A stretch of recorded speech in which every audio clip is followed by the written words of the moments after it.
बिस्मिल्लाहिर्रहमानिर्रहीम। सिंधी बोचखाने में खुश आमदीद। अॼु असां मच्छी ठाहींदासीं। मच्छीअ खे लूणु ॾेई पहिरियों ई रखी छॾियो आहे, अधु कलाकु पहिरियों। उन खां पोइ धोई छॾियो आहे। उन खां पोइ असां हिन में खणंदासीं मेथी, जेका आम मेथी हूंदी आहे, मेथी दाणा हूंदा आहिनि, सौंफ़, जीरो, ॻाढ़ा मिर्च ऐं थूम। इन जूं ॻड़ियूं उन में थोरो तए ते टचकाईंदासीं। 5 मिंटनि जे अंदरि अंदरि ई टिचकी वेंदो। उन खां पोइ उनखे साइड ते रखंदासीं, थधो थींदो। बसरनि जो दाग़ कंदासीं। दाग़ सुठे नमूने थी वेंदो त उन खां पोइ उहो जेको मसालो असां तए ते रखियो आहे उनखे ऐं हिनखे असां ग्राइंड कंदासीं।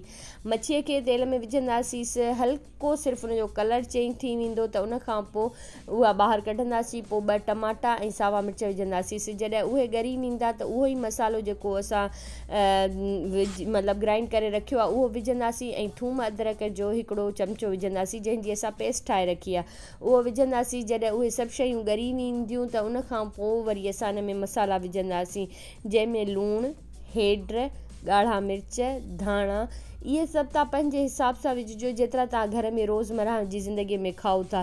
छो जे करे जो हर कंहिं माण्हूअ जी पंहिंजी पंहिंजी टेस्ट हूंदी आहे। केरु मिर्च ज़्यादा खाईंदो आहे, केरु घटि खाईंदो आहे, केरु लूणु घटि खाईंदो आहे, केरु वधीक खाईंदो आहे। मां पंहिंजे घर जे हिसाब सां, पंहिंजे ॿारनि जे हिसाब सां जेतिरा उन्हनि खे टेस्ट में पसंदि आहिनि मां ओतिरा विधा आहिनि।